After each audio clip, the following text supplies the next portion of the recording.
आप सब लोगों का इस गोष्ठी में आने के लिए स्वागत है। आज हम एक ऐसे विषय पर बात करेंगे जो हर व्यक्ति के जीवन से संबंधित है, और वह है आत्मा और मन। जो व्यक्ति इन दो शक्तियों का रहस्य समझ जाता है वह सदा सुखी रहता है, और जो इसको नहीं समझता वो दुखी, परेशान और विभिन्न समस्याओं से जिंदगी भर घिरा रहता है। आपको मैं बताता हूँ, मैंने पहले भी समझाता रहा हूँ, इस शरीर में दो विचित्र रहस्यमयी शक्तियाँ काम करती हैं। हम पहचानते नहीं उनको, न हमको दिखती हैं वो, लेकिन ये दो विचित्र शक्तियाँ हमारे हर व्यक्ति के शरीर में ये काम करती हैं। एक आत्मा और दूसरा मन। और सबसे मज़ेदार बात तो ये है कि आज तक किसी को भी यह मालूम नहीं चला कि ये शरीर में कहाँ वास करती हैं, कहाँ रहती हैं। हालांकि मानते सब हैं कि ये दो शक्तियाँ इस शरीर में रहती हैं और हर मनुष्य इससे प्रभावित होता है, और हर आदमी फील भी करता है इस बात को कि हैं जरूर, पर दिखती नहीं। जहाँ तक मैं समझता हूँ, आत्मा तो एक प्रकार की एनर्जी है, और मैंने कई लेक्चरों में पहले भी बताया आपको, और ये निर्लिप्त है, निष्कपट है। यह हमेशा अंधकार से प्रकाश की ओर मार्गदर्शन करती है, आपको ले जाती है सही मार्ग पर। गलत राह ये कभी नहीं दिखाती। जबकि मन एक दिमाग की सोचने की वह अवस्था है जो हर इच्छा पूर्ति के लिए शॉर्टकट ढूंढती है, आसान तरीका चाहती है, प्रलोभनों से भरपूर है, और सबसे बड़ी बात, ये तर्क वितर्क में विश्वास नहीं करती। और एक इच्छा पूरी नहीं होती कि दूसरी इच्छा को जन्म दे देती है। और यह भी सत्य है कि यह उतनी ही चंचल है कि इसको वश में करना अत्यंत कठिन है। इसको बहुत कम आदमी वश में कर सकते हैं या कंट्रोल कर सकते हैं। यही नहीं, आपको मैं गीता की तरफ ले जाना चाहता हूं। महाभारत के युद्ध में जब अर्जुन ने मन के वशीभूत होकर युद्ध न करने का विचार किया था, तो श्री कृष्ण के सामने अर्जुन ने क्या कहा, क्या कहने लगे वो, कि चंचल ही मन कृष्ण प्रमाति बलवर दृढ़म तस्याहम निग्रहम मन्ये वायुरेव सुदुष्करम। ये गीता के 6ठे अध्याय में है। अर्थात, हे कृष्ण, ये मेरा मन बहुत चलायमान है, और इसको वश में करना उतना ही कठिन हो रहा है जितना हवा को वश में करना। श्री कृष्ण मुस्कुराए और कहने लगे, जानते हो क्या कहा उन्होंने? मैंने पहले भी एक लेक्चर में शायद आपको ये उदाहरण दिया था। असंशय महाबाहो मनो धनगृहम चलम अभ्यासेन तु कौन्ते वैराग्येण जगृह्यते। नेक्स्ट श्लोकी है ये। तो श्री कृष्ण उत्तर देते हैं कि हे अर्जुन, इसमें कोई शक की बात नहीं है, तुम बिल्कुल ठीक कहते हो कि यह मन को वश में करना अत्यंत कठिन है, लेकिन कठिन ही है, असंभव नहीं। अभ्यास से और वैराग्य से, दो चीज़ों से, अभ्यास से और वैराग्य से तुम इसको वश में कर सकते हो। देने योग्य बात यह है कि यहाँ वैराग्य का अर्थ संन्यास नहीं है, आप इसको संन्यास मत समझना, बल्कि डिसएंगेजमेंट है। अर्थात सांसारिक भोग विलास, झूठे रिश्ते नाते, इन सब से विरक्ति ही वैराग्य है। इस मन को आप जितना कंट्रोल करोगे और आत्मा के बताए हुए मार्ग पर चलोगे, उतना ही आपके कर्म भी निश्चल होंगे, निष्कपट होंगे और परोपकारी होंगे। आप ध्यान रखना, आत्मा सदा सत्य मार्ग दिखाती है, क्योंकि आत्मा भगवान का ही रूप है और मन हमेशा भ्रमित करता है। जब तक आप इस पर लगाम नहीं डालोगे, लगाम नहीं खींचोगे, ये आपको गलत रास्तों की तरफ ले जाएगा। मैं आपको उदाहरण देता हूं, और शायद हर व्यक्ति ने उसको महसूस भी किया होगा जीवन में कभी ना कभी।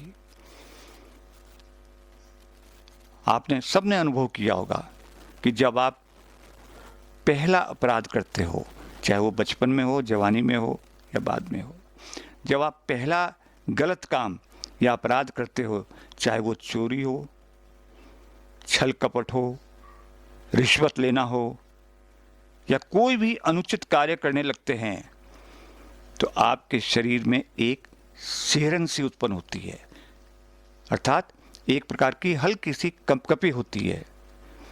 यही आत्मा की चेतावनी है, क्योंकि आत्मा निर्लिप्त है, वो भगवान की एक रूप है, तो ये उसकी चेतावनी होती है। ये भगवान की चेतावनी है, आत्मा की नहीं, कि ये कार्य अनुचित है और ऐसा मत करो, ये गलत है। यदि आपने इस चेतावनी को पहचान लिया, समझ गए, तो आप कभी कोई ऐसा कार्य कर ही नहीं सकते जो नीति विरुद्ध हो।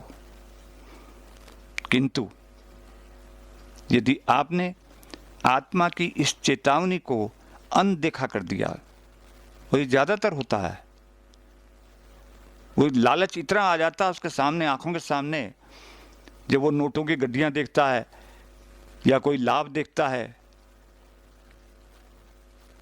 तो वो उसको अनदेखा कर देता है और अपने मन के वशीभूत होकर कार्य कर लेता है।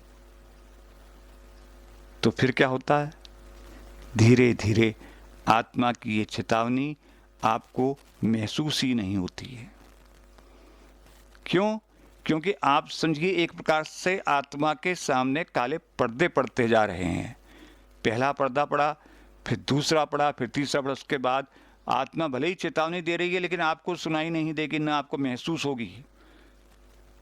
आप समझ लीजिए कि आप दुराचार के दलदल में फंस गए हैं, आप गलत कामों के दलदल में फंस गए हैं, और आपको तभी इस दलदल से मुक्ति मिल सकती है जब आप ऋषि वाल्मीकि की तरह, आपने सुना होगा महर्षि वाल्मीकि किसी ऐसे व्यक्ति के संपर्क में आए,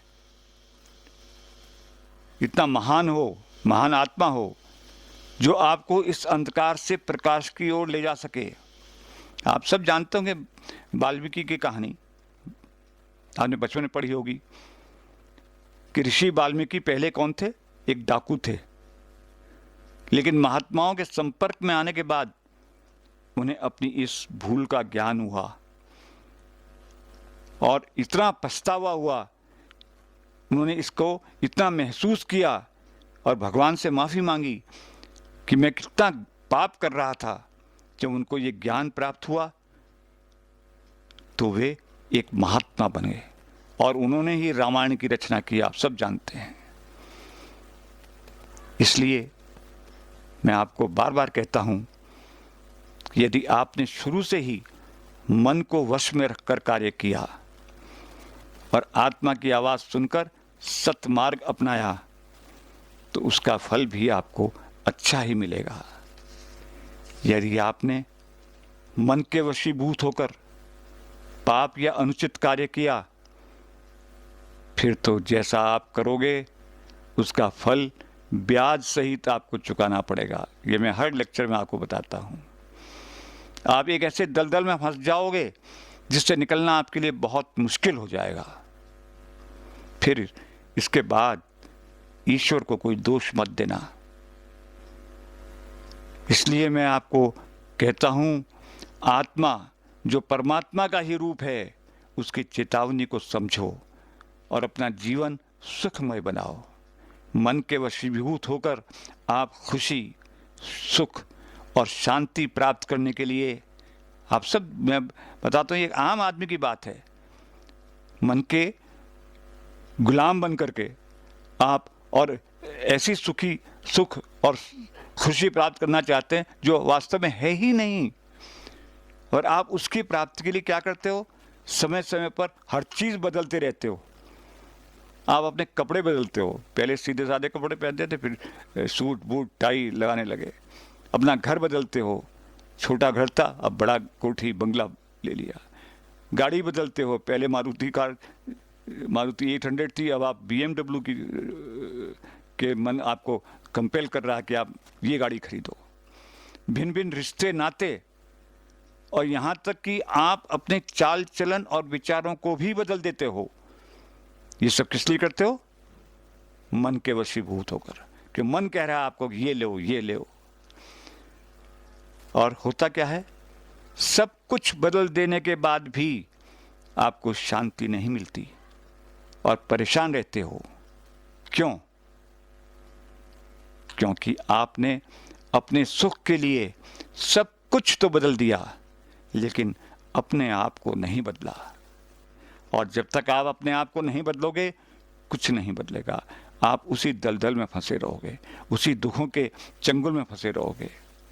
अपना लालच, अपनी वासना, अपनी प्रकृति, अपना क्रोध, अपना अहंकार, सब कुछ बदलना पड़ेगा। ये आपने कभी कोशिश नहीं कही कि मैं इन चीज़ों को भी बदल दूँ, अपने लालच को बदल दूँ, वासना को बदल दूँ, अपने स्वभाव को बदल दूँ, अपने क्रोध को बदल दूँ, अपने अहंकार को बदल दूँ, अपनी लालसा को बदल दूँ। आप तो केवल बाहरी चीज़ों को बदलते रहे हो और अपने आप को बदलने का कभी आपने प्रयत्न भी नहीं किया। इसलिए यदि सच्चा सुख प्राप्त करना चाहते हो तो मन की बात मत सुनो, मन पर कंट्रोल करो, अंतरात्मा की बात सुनो। आप ध्यान से बैठ जाओ ईश्वर के आगे और पूछो कि क्या मेरे लिए ठीक है, क्या गलत है। आपको सही डायरेक्शन मिलेगी। आत्मा भगवान का रूप है, वो आपको हमेशा सही मार्ग दिखाता है। मन हमेशा भ्रमित करता रहता है। इस बात को आप ध्यान रखना, और मन और आत्मा, इनके भेद को आप समझना। मुझे उम्मीद है कि आप आत्मा और मन के भेद को समझ गए होंगे और अपना जीवन, अपने कार्य और सच्चे सुख और शांति के लिए प्राप्त करने के लिए प्रयत्नशील रहोगे। ये छोटा सा लेक्चर था मन और आत्मा के बारे में। इसको ध्यान से सुनने के लिए आपका बहुत बहुत धन्यवाद। ओम शांति शांति शांति।